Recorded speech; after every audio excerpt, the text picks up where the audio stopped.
I'm starting an underpainting for soft pastel figs, and I found this picture on unsplash.com, and I will link the reference photo um, in this context of this video. I'm starting out with my usual, which is an underpainting using a really inexpensive brush from Michaels. I think it's Artist Loft. I really like it though. It has a long handle.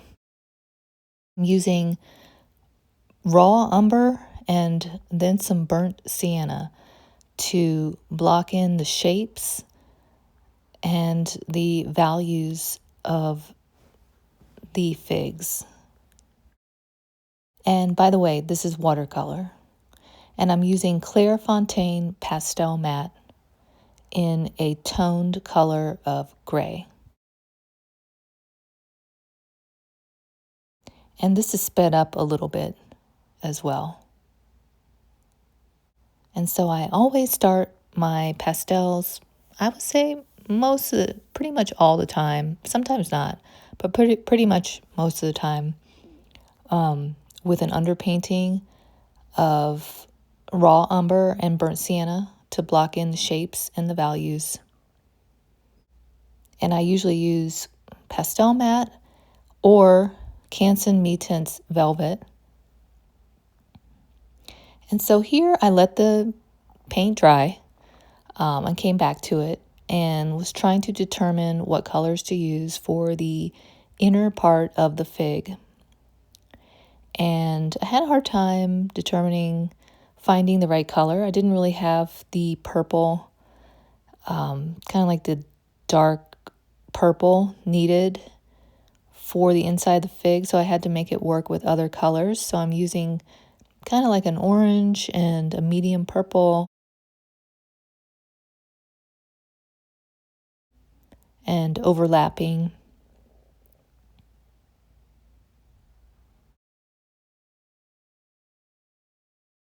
And then here's a darker purple. There's a lot of colors going on the inside of this fig.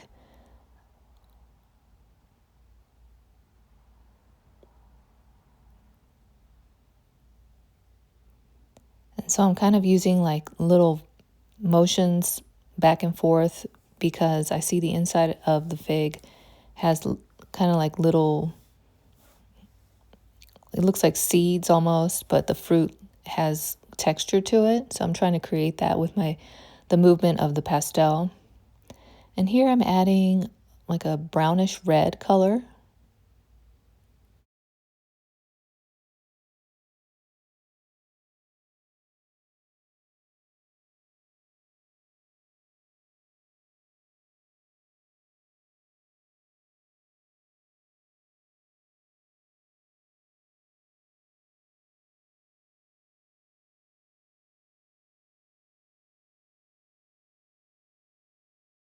And there's also little highlights on the inside of the fig, and I'm using a light pink. Eventually, I'm going to take my finger to smudge, and then I'm going in with like a light blue.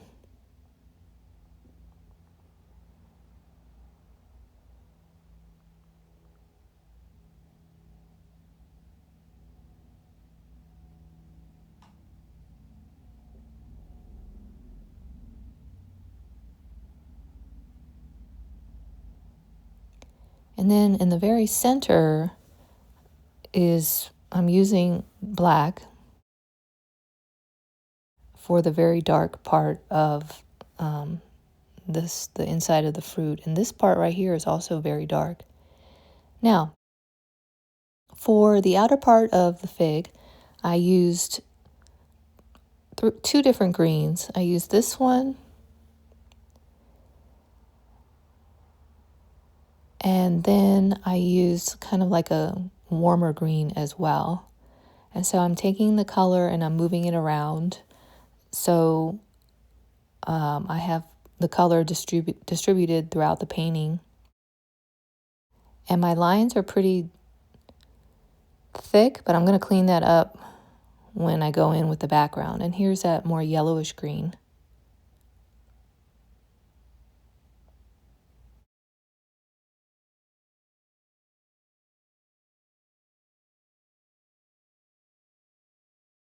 Here's more like a medium purple as well.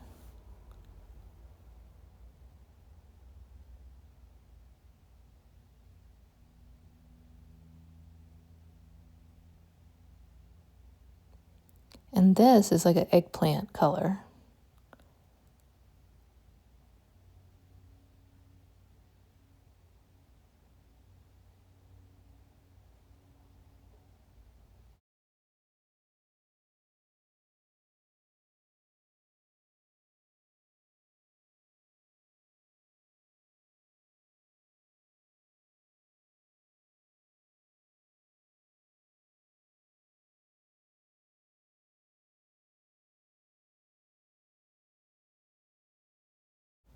So whenever I'm holding a pastel, I'm wondering where can I find the color elsewhere in the painting that I can use this color and this value. This part of the fig was a little bit in shadow, so I used a darker brownish red.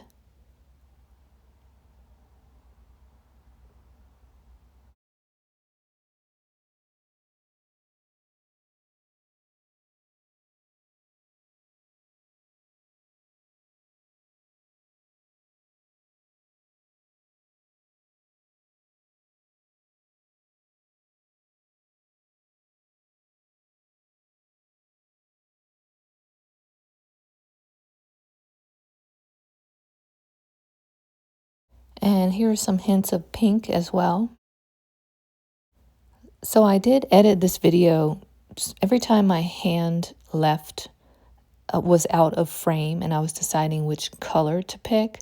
I cut that out. Otherwise, this video would be like an hour long or something. So I just want to let you know that I don't make my color choices that quickly. For a lot of this painting, I just sat there and stared at the colors, wondering which ones I was going to use. And I do that a lot, or I just think about what's going to work, or I test it out on another sheet of paper. So I don't want you to think that you have to make color choices really quickly. I did edit this video just to save time. So this is like at the end, like the fleshy part. I want to say it's the fleshy part. I'm going to say more of it like it's the inner rind of the fig was a mixture of colors. It was a very, very light green, a very light purple, and a very light blue.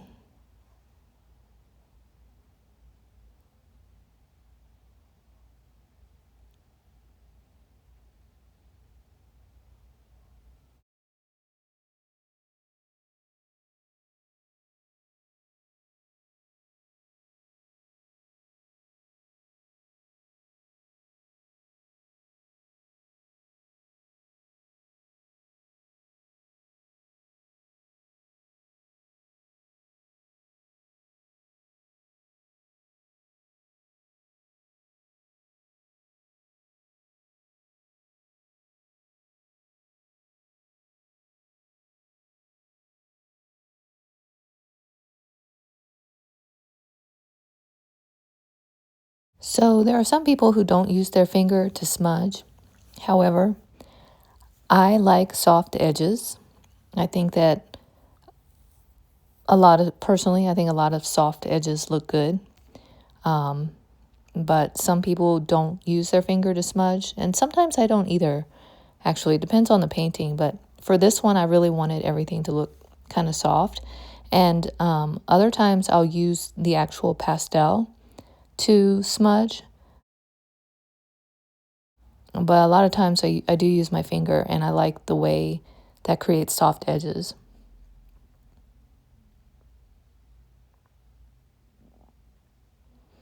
Another thing that I do is I also, and other people don't do this as well, but I like to, is I like to mix my pastels on the paper. If you just saw, there was green on the rind, and I took that light purple pastel and I went over top of it and it mixed, and it created a mixture between purple and green, and I like that effect. But some people don't mix colors together, but I like to do that. Maybe that's because I used to do watercolor, or I still do watercolor, but maybe that's why I like to mix my colors on the paper.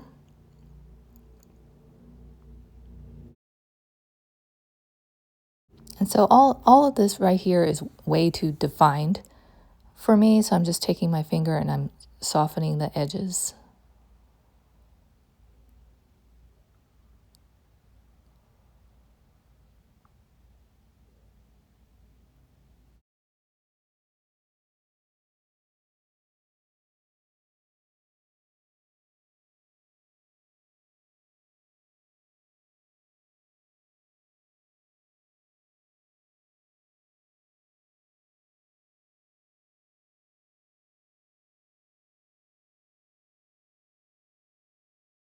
And once again, I'm taking the light blue, and it was in the fig on the left, so I'm going to try to incorporate that to the fig on the right.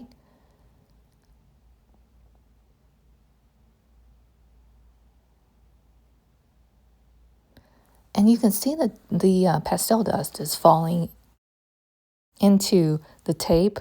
When I record, I use a desk easel and it doesn't go 100% upright. Otherwise, the dust should be falling straight down. And I do have another easel that is straight up and down. So that's why you see the soft pastel dust kind of falling into the tape.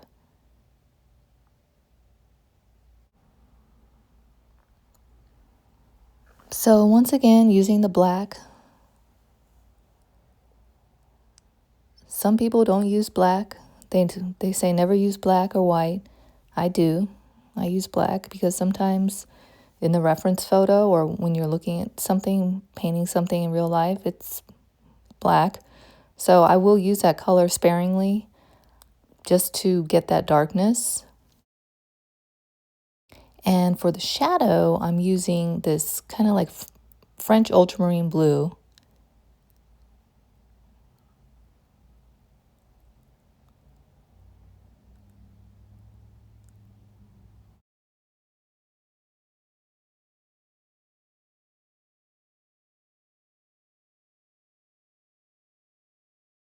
And then towards the edge of the shadow, I'm using a lighter blue.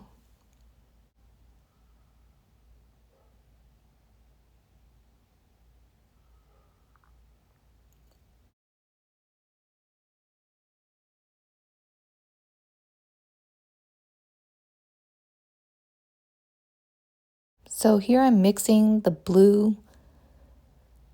I'm kind of also shaping the fig with this blue, and I'm overlapping the dark blue with the light blue.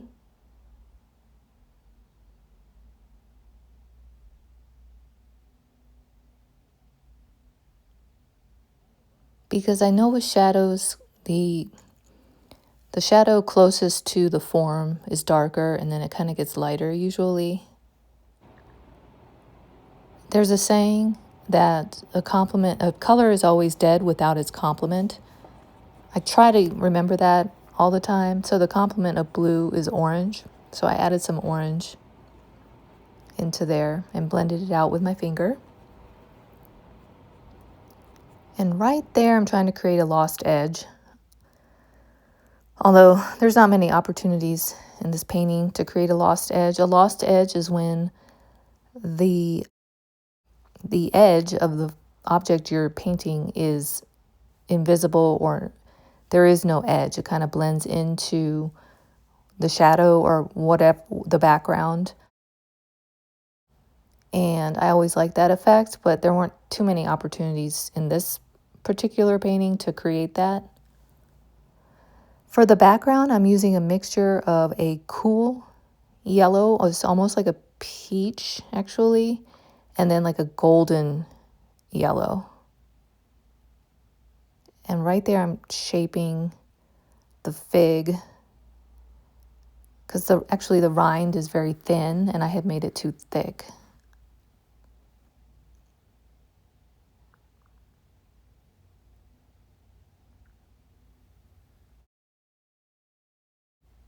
So I'm mixing a warm color and a cool color together.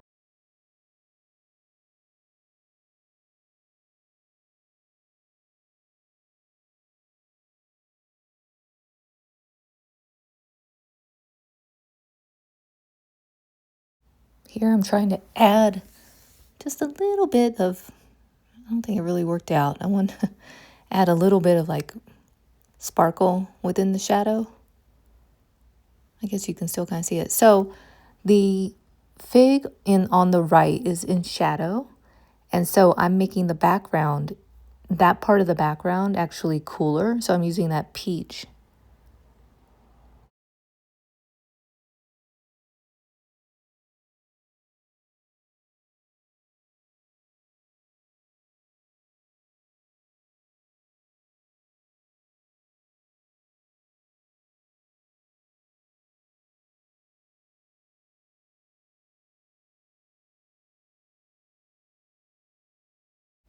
And so once again, I'm using my pastel to kind of shape the rind.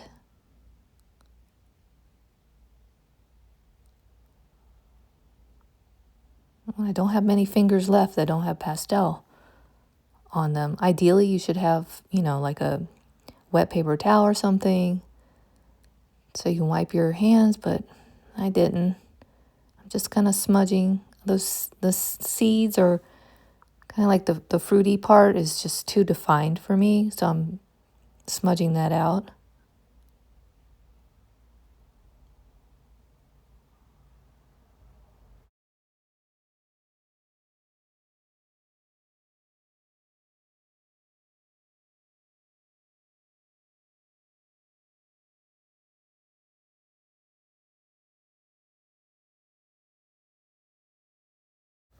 I don't like covering up the entire tooth of the paper. I like it when it shows through. I think it makes it look interesting.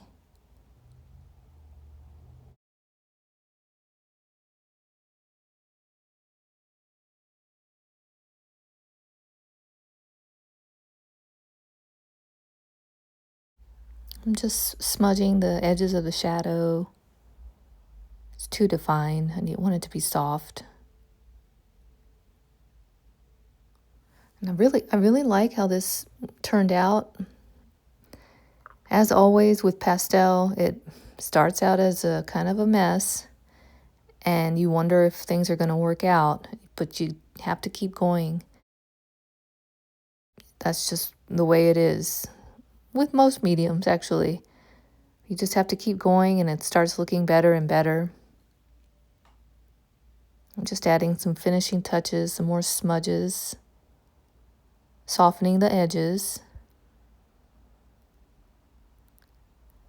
When I looked at the reference photo, I saw a lot more blue here, so I'm adding that back in.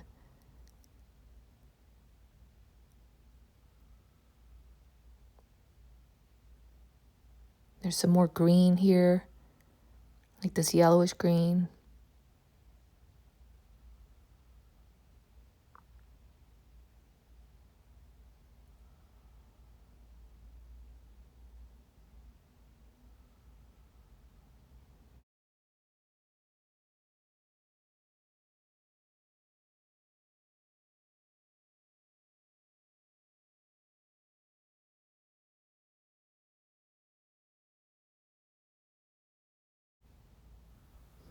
I wanted to add some hints of hot pink.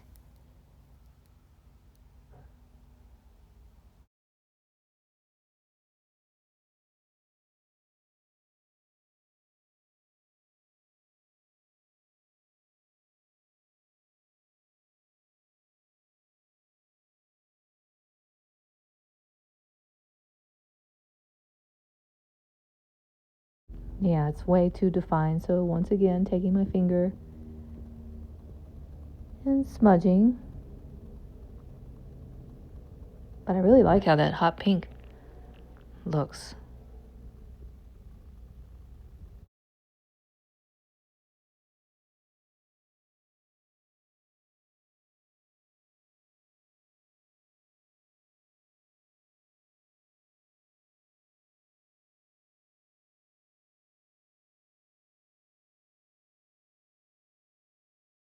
I think Pastel Matte and the Canson Me Tints does not, on its own, with the pastel, it doesn't smudge.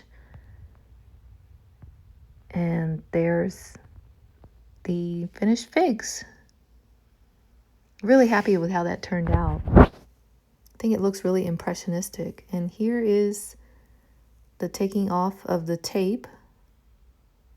I actually found a frame for this. I forgot that I had, and a little mat, so I matted it and framed it. Put that on my Instagram. So there you have it, 2 figs. I hope you enjoyed this tutorial. Thanks for watching.